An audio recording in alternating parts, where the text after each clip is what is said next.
Good afternoon, everyone. My name is Adam Delmolino, and I am the Senior Director of Virtual Care and Clinical Affairs at the Massachusetts Health and Hospital Association.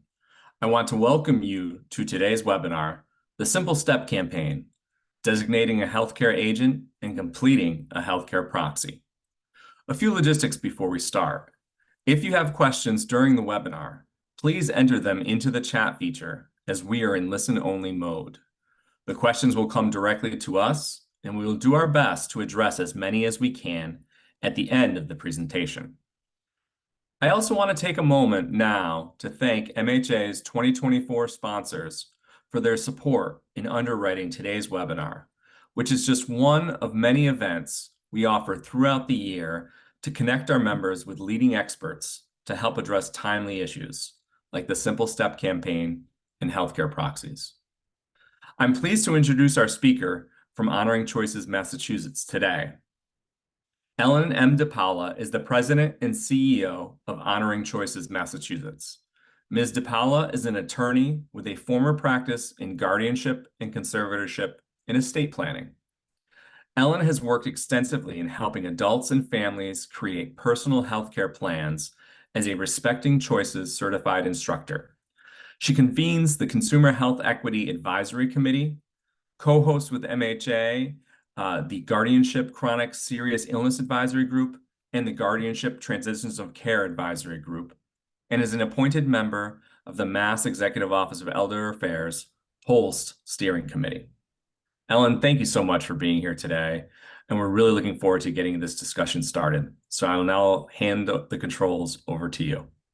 Thank you, Adam. As always, it's a delight to partner with MHA and to really do some joint projects together, and that's what we're going to talk about today. So I'm just going to share my screen here. And again, we really encourage any questions in the chat. You know, this work is only as good as it works for you in the organization you're with. So please, you know, let us know your thoughts. Let us know what would work best. And if there are some tools that would help bridge this, let us know what that is. But for those of you who don't know, Honoring Choices is a consumer nonprofit organization. I'm a former guardianship attorney that one day decided, you know, people really didn't know that they had a right to direct their healthcare choices and how to do that. So we started a nonprofit organization. It's Your Healthcare and Your Choice here. And our main function is to inform and empower adults right across the state, 18 and above, that they have a right to direct their choices and they can make a plan. And then simultaneously, we are delighted to be able to support all of you, all the care providers and healthcare and community groups that then use the tools to start those conversations and connect people to care right in their community. So we have thousands of partners now in the last 11 years, and one of our most valued partners, of course, is MHA. So what we thought about, Adam was talking a lot about, you know, the problems in the hospitals, the capacity problems, the issues his care managers were seeing. And we thought, you know, why don't we just do a simple campaign? So this was actually MHA's idea, to be able to start a simple step campaign, which just is becoming this wonderful cross-continuum call to action. And all we're focusing on is how we can start simple planning conversation. Honoring Choices has been doing this for 10 years. We have found it really successful to carve out the simple conversation from a serious illness conversation, and how welcoming just the simple conversation can be to designate a healthcare agent and complete that document, that healthcare proxy.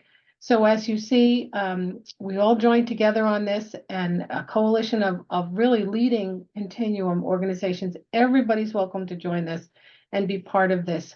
In taking this simple step. And the goal is to really engage every single person, everyone, in just a simple conversation, which would simply go, and we'll tell you, it's a 2 to 3 minute conversation. It really is very simple to choose an agent, a person you trust to make healthcare decisions. And as you're talking to folks, if that's not possible, and it really isn't for 30 to 40% of the population, you know what that's like when people just simply don't have someone to choose, or they don't have the capacity to actually fill out a healthcare proxy. What do we do? So the Honoring Choices Toolkits has taken that into consideration, and it's been incredibly welcome to just say to people, you know what, it's okay if you can't choose an agent. that what's most important is that we really know something about you and what you want for care. And you can write that down in another document called a personal directive or a living will. And we'll show you that today. What we have found is that this is a highly inclusive and equitable way to really start this conversation. So you really can talk to 100% of the folks and really kick off this trusting, simple conversation. So if people can choose an agent, terrific. They're very typically what our thousands of partners find is they're so grateful that somebody has asked them to choose an agent and to fill out that healthcare proxy. And no matter how simple we make it, people still need some help with that to say, here's the document. Let's talk about how we find those two witnesses and to appoint that person, the healthcare agent in the proxy, and then to take that next step, which is to talk to all of you and to make sure any document they do is invited into the medical record so that it's there, so that we can always know, start a good goals of care conversation and know where that document is. So that's it. It's as simple as that. It's how do we kick this off? So MHA came up with this wonderful campaign and put together the simple step messaging and graphics and toolkits. It's all there for you. You can adopt whatever you like with it to put it on your websites, to maybe get a group of champions where you are to just start this. And then with that, and what we're going to show you in the next few minutes, is the Honoring Choices tools to how to start that 2 to 3 minute conversation. We also have everything you need, really, at this point, after 11 years. We have learned so much from our partners what they need to make this work. So we have a healthcare proxy in 15 languages. You can use your healthcare proxy or ours. We have that personal directive or living will. Basically, we made up our own living will so that people had a free personal directive they could do. It's in 5 languages. We're also going to see how the process on how to do this and the conversation guides you can use. And at any point in this process, because you're an MHA member, you can just contact me and set up a 45-minute staff meeting, and we can go through these tools with your staff at no cost.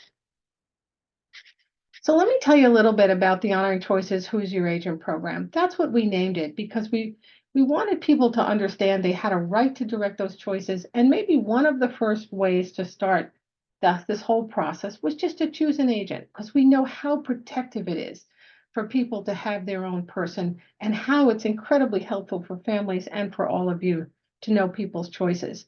So the program, the Who's Your Agent program, supports the Simple Step campaign fully. It's our structured approach to healthcare planning that we use for both consumers and care providers. Same information, same process, really helps in effective conversations. And so people can come to the website and make their own plan, or, we also work with all of you to help others make a plan. And the way we've now evolved to this, that we have found through talking to all of you, to talking to consumers almost every day about what works for them, is we're going to start with a step-by-step planning process. Make sure you can access very quickly the Getting Started toolkit, which supports the Simple Step campaign, and then to have all the other documents and conversation guides just at your fingertips, because you might start with a simple conversation, but the person you're talking to is really at that serious illness stage and might want to have further conversations with you or other folks. So we want to show you where those tools are.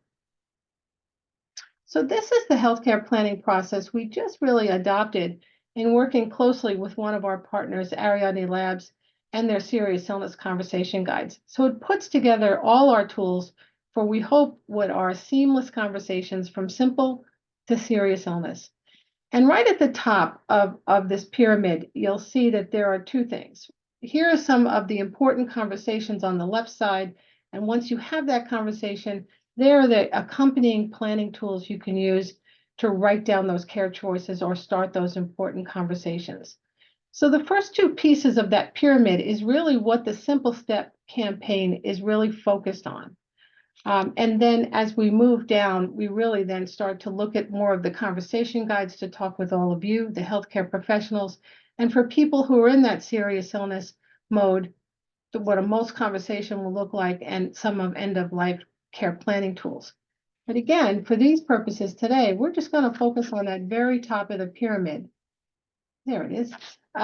Just to start with the simple conversation. Now, again, I can tell you in the 11 years we've been doing this and with our countless partners, This has been such a welcome thing that consumers or patients really want. And it's all you got to do to start this conversation. It works incredibly well with this Simple Step campaign. Can we name a healthcare agent? And if we can, the planning tools are right there to write it down in the healthcare proxy. And the second step is both for everybody, but also very important for people who say, you know what, I just have no one to appoint. We can direct those folks to think about a personal directive and writing down what's important to them. Those are those two steps that really complement the Simple Step campaign. So what you'll see, everything we talk about today is on the Honoring Choices website, and if on the navigation bar, it'll say resources. It's all right there for you. You can download and use as you like. All the tools are free. So the Who's Your Agent toolkits are really what's been the thing that our consumers have really liked to make and update their plan. We always seem to start with the Getting Started toolkit, no matter where people are on this journey. We have partners from primary care to palliative care and hospice care, and even our hospice care partners like to start with the Getting Started toolkit, to start with a simple conversation, to see if we can name a healthcare agent, complete a proxy, and a personal directive.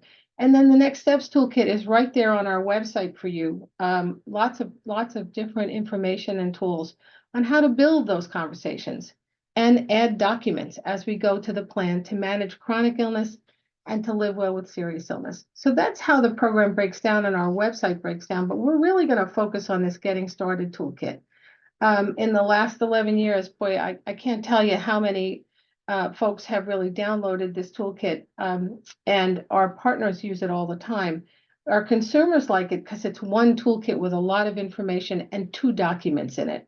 The first step, we try to say it's as easy as 1, 2, 3 to make a kit, and how to start this simply. The first step is always about asking who's the agent, because we have learned that this is such a protective way for people to say, here's the person I want you to talk to. We know how much it helps families, and we know how much it helps you to know who that agent is. So that's where we start. And then the second step is around what matters to me. So even for people who can choose an agent, filling out this personal directive we'll show it to you. It's like a personal letter that says, here's what's important to me. Here are some instructions for my care. So most people can do that, because if you can pick an agent and do a personal directive, those 2 documents work hand in hand. But as we say, for people who can't choose an agent, this is where they start. They start in step 2 with the personal directive. It's been incredibly effective to bring in all different types of people who just for many reasons can't choose an agent. And then the third step, we always need to remind folks that it's nice you did a document, but let's go now put that plan into action and talk to your providers and get those documents in the medical record. That's what the toolkit is. And what we've done in staff trainings is really, for the simple conversation, is just to have a conversation that starts like this. If you get sick, cannot make healthcare decisions for yourself tomorrow, even for a short time while you recover. And that statement seems to be very important to make, to distinguish it from serious illness, but to say, everybody gets sick. Who would you choose as your healthcare agent? And that becomes a person you trust, anyone you want, 18 and older, to make decisions for you. And that typically then throws the ball in the court of the patient, who has some now control over saying, well, here's who I have, here's who I think my agent's going to be. And then your follow-up question is going to be, would you like to complete a healthcare proxy to document that? Because in this state, we need to appoint the healthcare agent in a healthcare proxy. That's that legal document. Now, what we've learned to say here is, and this is what the Getting Started toolkit helps you with, is to say, if a person is unable to choose an agent, just to be able to say, you know what, that's okay. Don't worry about it. That you can just start to think about a document called a personal directive. Because what's most important is that we know something about you. We know your care preferences. We know what's important to you. And you can start to do that in that personal directive. And you don't need to fill that out for them, but you can just give that to them. It's a self-filling out thing. And then typically for people who start here and where they don't have an agent, they then are really happy to share those documents with their primary care teams and start those goals of care conversations. So this is the Honoring Choices Healthcare Proxy. You can use your own proxy wherever you are, but this is here and it's free and downloadable and in 15 languages. You'll notice on our website, we also have in English, there's a video for how to fill this out. And again, we try to make it as much do-it-yourself as we can for folks. This also comes in the toolkit. It's a big winner here that you can make your own I Have a Healthcare Proxy wallet card. And it simply is a downloadable sheet of piece of paper that you cut out a rectangle, you fold it up, and you put it in your wallet. And it's a very powerful thing. We have now heard countless stories of people who just show up in the emergency room, not able to really talk much about what happened to them or what they need. And they look in the wallet and there's a card. And what the card does is it gets you to the healthcare agent or the alternative agent. And it has been very popular with our senior population. In fact, it has helped them fill out a healthcare proxy if they get a wallet card. So feel free to use that.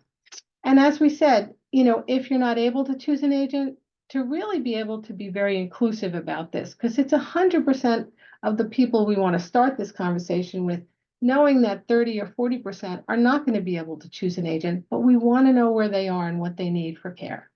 Typically, these are adults who have some limits to decision making. They may have a beginning dementia or a middle or a late stage dementia where one can still tell you a lot about their choices, but may not be able to do that proxy. Certainly, the other big group is there's just no one to appoint.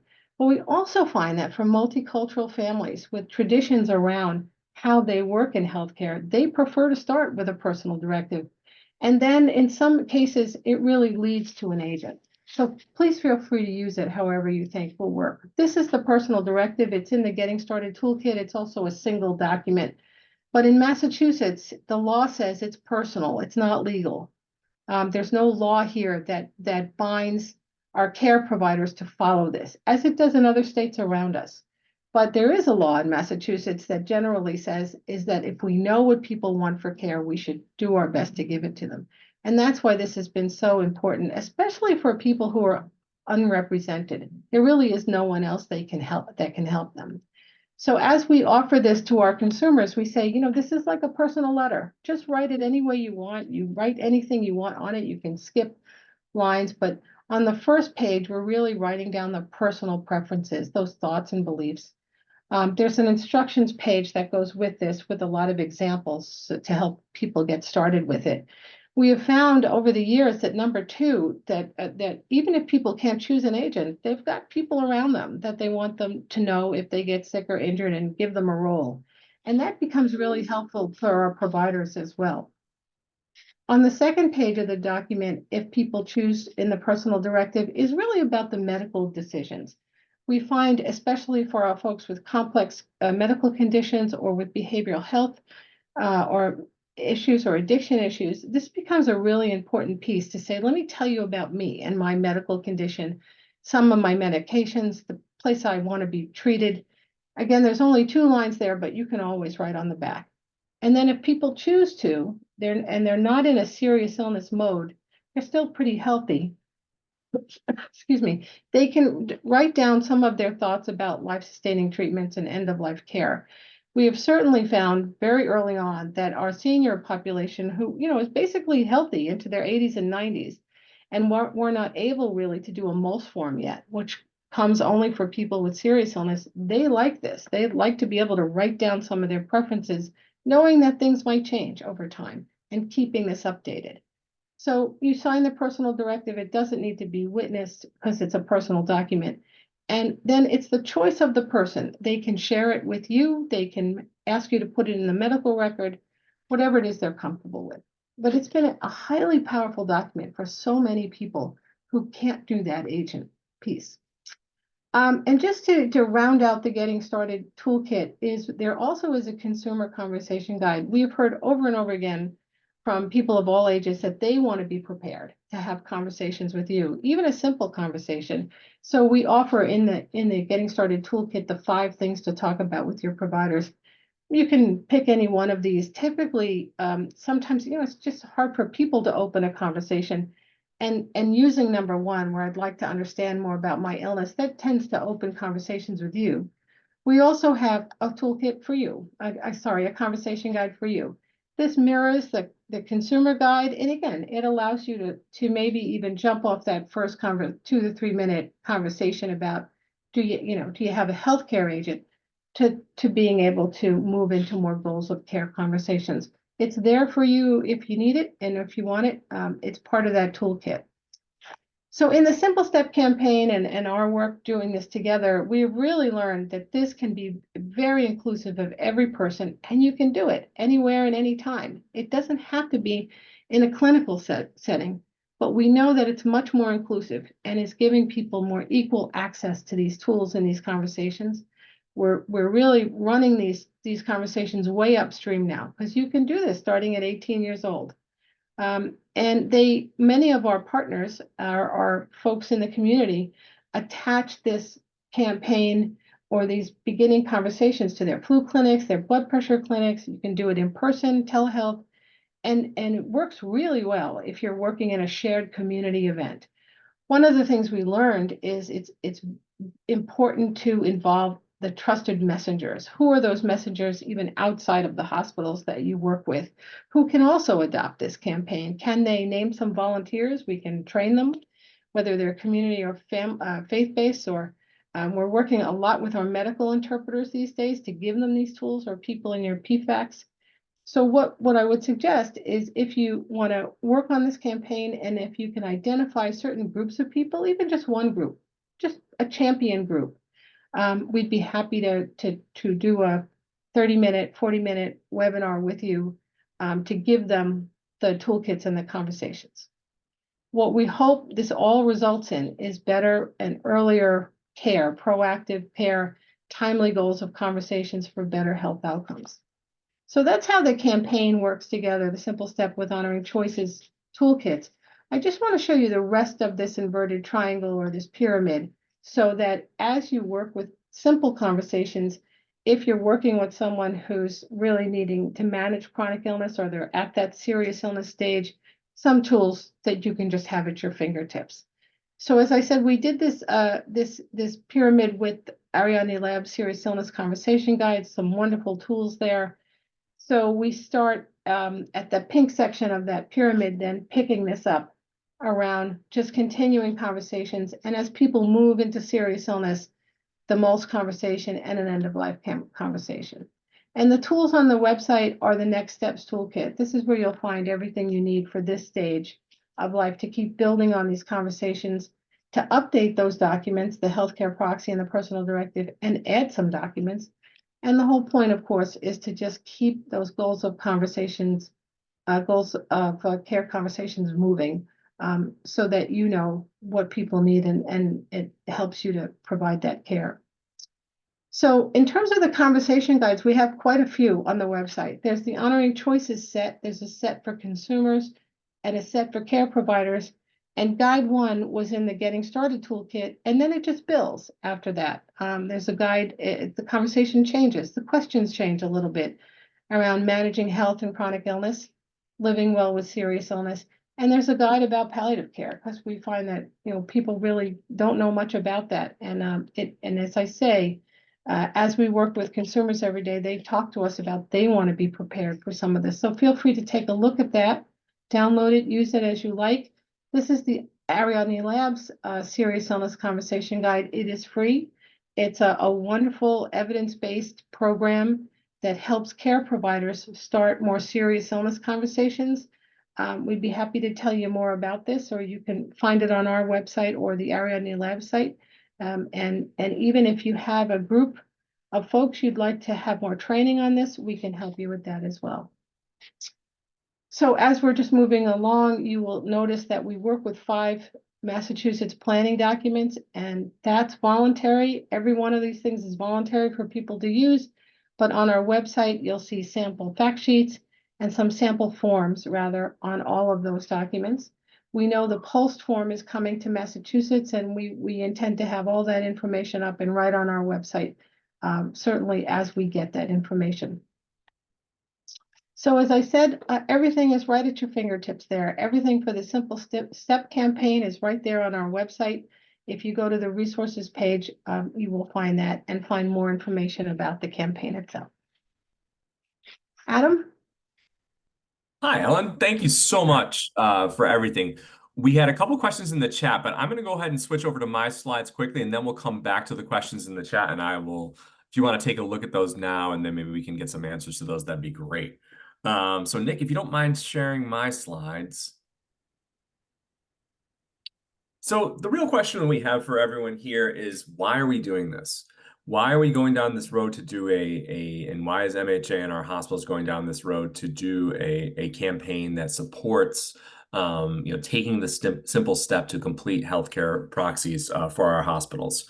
And it's really a function of the fact, and this comes from our most recent new report, that on any given day in Massachusetts, there are approximately 1,500 patients who are stuck in our hospital beds, either because they can't access a behavioral health bed or because they are unable to access a post-acute care bed or service.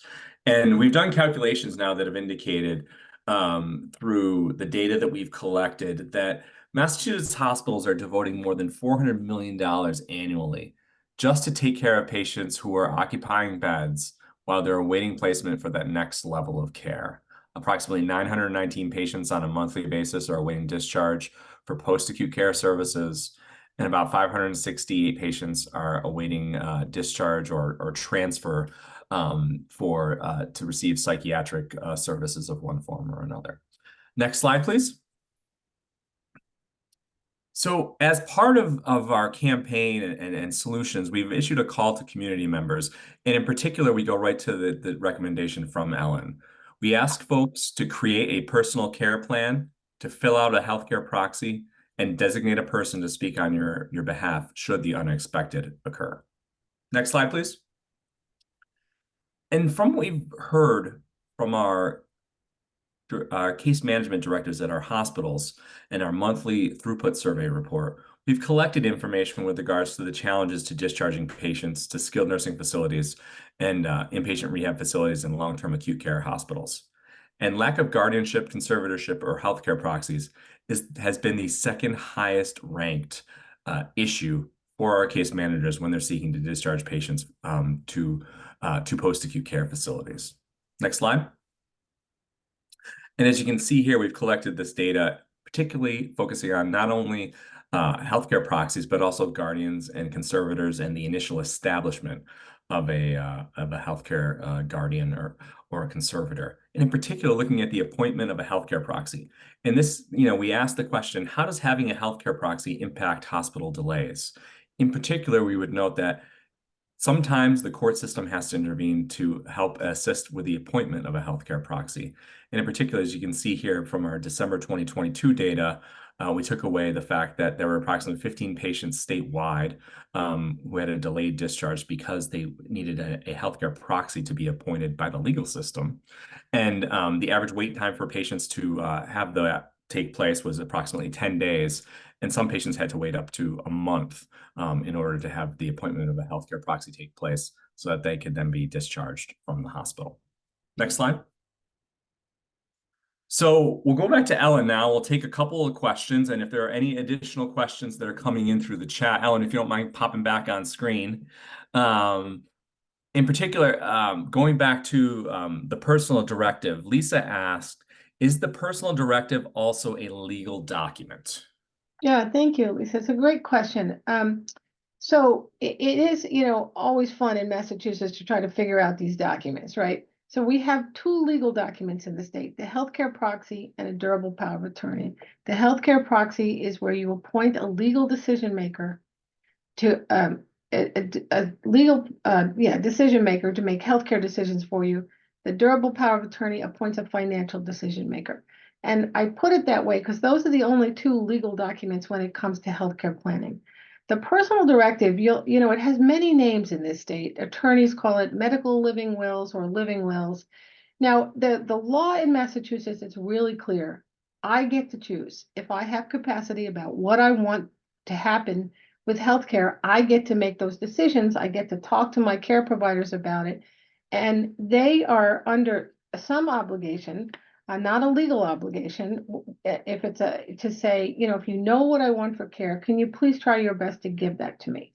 That's true in the state, but the state does not have a personal directive or a living will law. You'll see that all throughout New England that they do.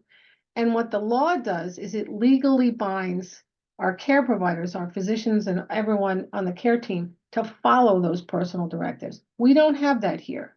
So that's why our personal directive is really, it's this wonderful tool where I get to tell you, here's what I hope for. Here are my care preferences here. Here are my wishes. Here are things I'm worried about. And again, what we've learned is even though that information does not legally bind our providers, it gives them enormous information about who this person is and what they would prefer for care. And I'm just following the question. I don't see Yeah. that changing at all in the state. And to tell you the truth, I kind of like it because, that's why we split our tools to say, let's do the agent first, alone, all by itself, just appoint that person. Because we know in the personal directive, your care preferences are likely going to change over your lifetime. And we don't want to bind anybody to anything that might not be current in terms of what you want. So I kind of like the personal directive. It gives us wonderful conversation guides too. If someone has done that, it's a wealth of information to be able to talk about that with people. So the question I think Anna suggested, and you already answered with regards to the living will, and you don't really see any proposed changes coming anytime soon that might make the state required to honor the personal directives. The second half of Anna's question is, are there forms that people can use if they are not physically able to sign for themselves? And sometimes people can express their wishes verbally or non-verbally, but not write. Are there forms available for that? Yeah, the state law on the healthcare proxy is, you can make a mark if you can't sign the form, and you can do that, and it'll still be honored on the legal form. The other thing I want to tell you about is we've been working with the Alzheimer's Association and the Department of Developmental Services for people living with intellectual and just developmental disabilities, and we came up with a new toolkit called the Adult and Supportive Person Toolkit, and it includes the healthcare proxy and the personal directive, but it focuses more on the personal directive, and it is set up for people who are verbal and nonverbal. So we then have a personal directive in this new toolkit, Adult and Supportive Person Toolkit. You'll see it on our website, where people can paste in pictures as opposed to words. And it's been working really well for the nonverbal community. It's really important that we absolutely know what everybody wants for care, whether they have that ability to speak, whether they have whatever their range of abilities is. So if you're working with folks in those categories, take a look at that Adult and Supportive Person Toolkit. What it says is, I as an adult have some range of ability, but I want to pick a supportive person to help me make a plan.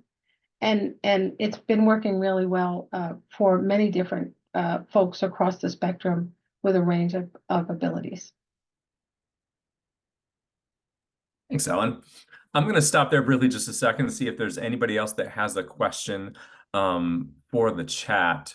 Ellen, maybe you could just talk a little bit as well about some of the planning and the work that you're doing with regards to the transition from the MOLS program to the POLS program and what we're anticipating in terms of that transition. Yeah, thanks. It's actually a really exciting transition. Honoring Choices has been working for many years, and certainly with our partners and MHA folks, to say our MOLS program really doesn't work very well. It's not a program, it's just a form. And it never got to it was really, it's run by the department, the Mass Executive Office of Elder Affairs. And it lost funding back in 2014. So what this new effort is to say, let's move to what we know is really successful. National Pulse, which you can Google, it's a wonderful organization in 47 states, actually came together and have a form. They suggest a National Pulse form. And that we're going to not only become a member of National Pulse, which has a ton of tools and a ton of help in terms of serious illness care and trying to standardize some of the programs and tools and videos, a lot of great work there. But we're going to adopt the National Pulse form. And that's what the state is now doing. They're transitioning from the MOLS form, medical orders for life-sustaining treatment, to PULST. And what PULST is going to be adopted here is portable orders for life-sustaining treatment. You can look at the form on the government website. I don't have it right now, Adam, but it's mass.gov MOLST to PULST. And they have a lot of great information on this transition. You can look at the form. They've got some beginning slides for you that you can share with your staff on the state's plan to transition. I am honored to be on the PULST steering committee.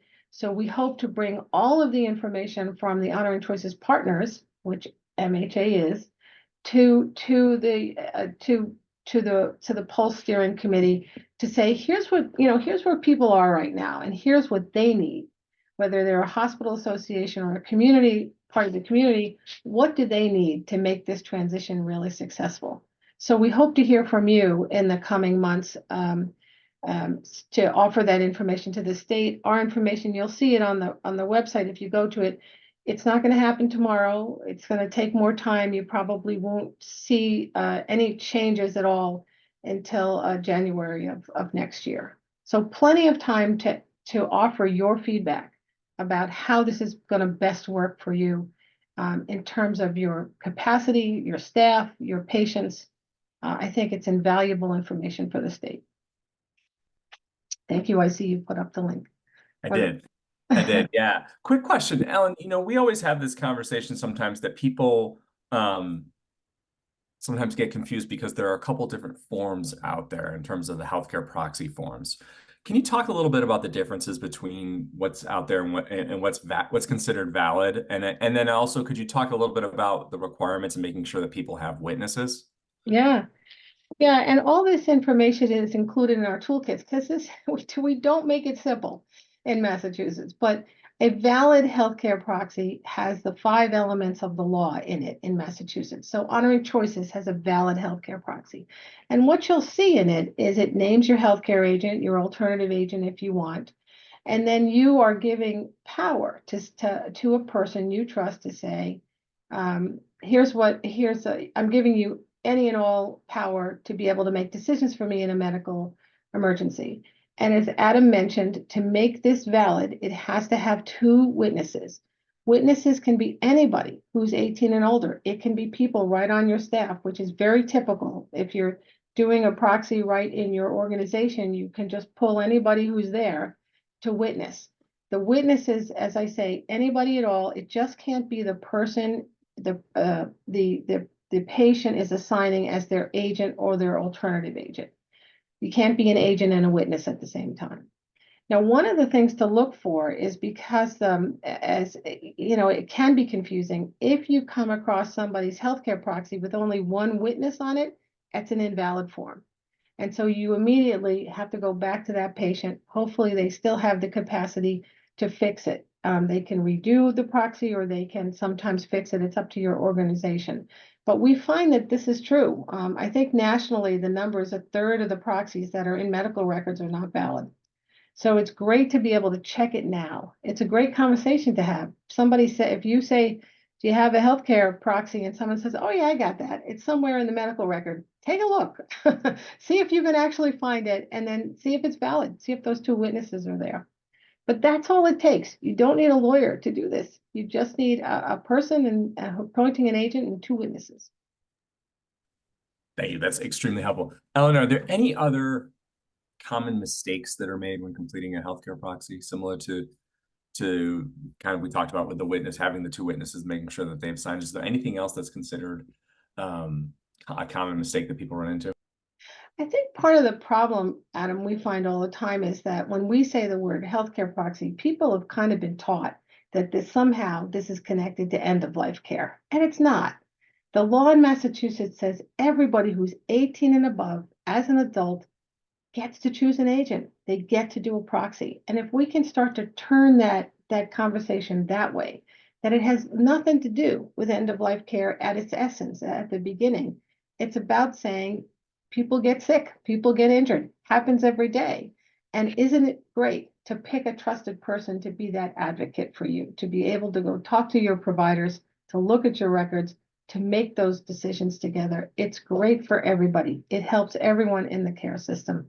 So I think talking about it that way, and that's what the Simple Step campaign is really about, lifting it and elevating that conversation to that level. We have found, without question, from our partners, they've come back and at 90, when we poll them, 99% of the folks are very welcoming of this conversation, and they appreciate the help to be able to give them that healthcare proxy, whether it's your healthcare proxy or the Honoring Choices one. Or the one on the state's website next to the polls form as well? Or that one's coming, I think. Yes, right. I think it's Doesn't there matter. already. It doesn't matter. Is it there?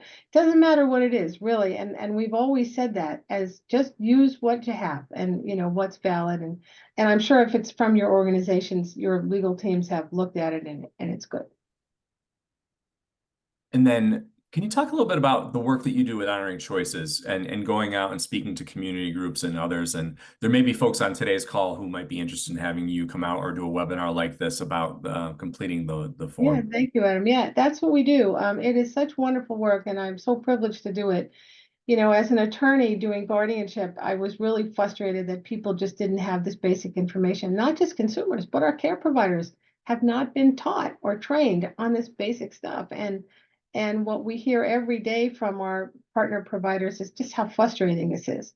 You want to help the patient in front of you. It's just difficult. Our systems don't make it easy. So what we do at Honoring Choices is everything on our website is free and downloadable. And pretty much every day, we do either consumer webinars or staff webinars. And that you'll see that on our website under this type of work. We used to go out personally, and it's just evolved so much that Zoom really works well. So if you have a consumer group, like a PFAC group, you'd like us to do this presentation for, terrific. Just let me know. It's free. We just try to do it at your convenience. You tell us a time and we will put a Zoom call together, go through the toolkits and get people all set up. We also have staff trainings that have been very effective. There's two of them. The first one is just become an ambassador. So we have a certificate that says you're a healthcare planning ambassador. And our care managers, our nurses, everyone on the care team really likes it, the certificate, because it says, hey, we know what we're talking about. We actually know what planning looks like. So that's a 45-minute webinar. Just let me know. We can do that. And the second webinar is to engage folks in simple to serious conversations. So that's when we review the Ariadne Labs. We introduce that Ariadne Labs Serious Illness Conversation Guide. Happy to do that with you anytime. We've done thousands and thousands across the state, and we have always, not only is it useful for the team, but it's so useful for us at Honoring Choices to know what the issues are that you deal with every day. I think we might take you up on setting up a time to create some healthcare planning ambassadors. That's for sure. Ellen, real quick, Shannon asks in the chat, what do you suggest for individuals who have no trusted adults that they may name as a healthcare proxy agent? And how crucial are healthcare proxy activation letters? Yeah, I'll take that first part. It's really tough. 40% of the people in the state can't choose an agent. So that's why we suggest that starting with that personal directive. If you still have someone with any amount of ability to make decisions, don't let the diagnosis get in your way. If someone has a dementia diagnosis, so what? It's a huge range. People still are able to make choices for care and to take the time to say, let's do that personal directive. Because as what you see down the line is when we don't ask those people to say, tell us about yourself and what you want for care in a personal directive, those are the very folks that are getting stuck in the hospitals and in terms of post-acute care, because we don't know anything about what they want for care. So I think the most powerful thing we can do is just to do this simple step campaign. Make sure we know where everybody is. Can they do a proxy? Terrific. If they can't, encourage them to start with that personal directive. And what we find is when people start to do that, sometimes they identify agents. They think, all right, now I know what I want to tell my agent. I think I know who to pick. So it works both ways.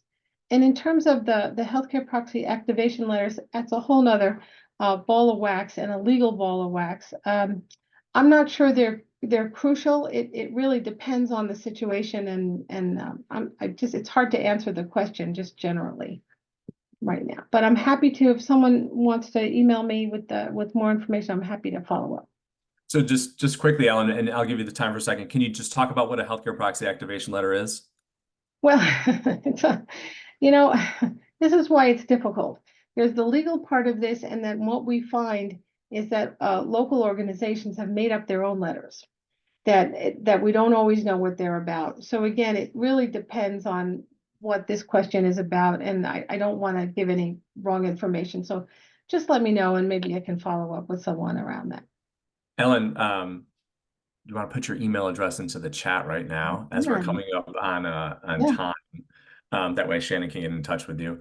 But just want to really thank everybody today as we're coming up on time and really thank Ellen today for a great session. We do really appreciate it. And my colleague Nick is going to post our QR code back on our screen now. We really want to thank everybody for joining us. We have a few upcoming events that are upcoming right now. First, on June 7th, we have a in-person event for our case management training series at MHA Burlington. It starts at 9 a.m. This coming Friday, June 7th. So we hope to see you all there. And then secondly, scan the QR code right now. We have our post-acute care summit coming up on Tuesday, June 11th. It's a virtual event.